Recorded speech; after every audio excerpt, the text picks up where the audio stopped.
In this video, I'm going to show you how a man who ignored his father for years received one final message that changed everything, and taught him the truth about success, pride, and love. Ryan had one goal: to prove his father wrong. Growing up, his dad was a simple mechanic who believed in hard work and patience. But Ryan wanted more: fast cars, big deals, the city life.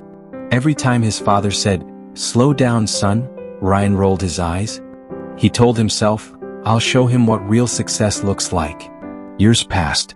Ryan became successful, or so it looked. He had the car, the apartment, the lifestyle he dreamed of. But he stopped visiting home. Stopped answering his dad's calls. He thought, "I'll go back when I've made it big enough to make him proud." Then one morning he got a message from his mother. Short, simple. "Dad's gone. He always talked about you." Ryan froze. The phone slipped from his hand. He never got to say goodbye. He drove for hours to his hometown, replaying every unanswered call in his head. When he got there, his mom handed him an envelope. It was from his father, written months before he passed.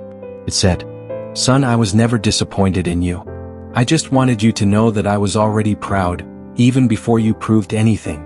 That one letter broke him. All his success suddenly felt small. He realized his father never needed him to become someone. He just wanted his son to come home. Ryan spent the next months quietly changing his life. He reconnected with his family, started mentoring young men, and learned the one lesson his father always tried to teach. Success means nothing if you lose the people who matter most.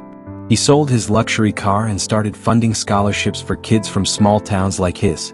Every time someone asked why, he'd say, "Because the man I wanted to impress already believed in me."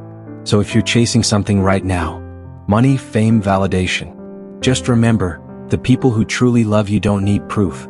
They just need you.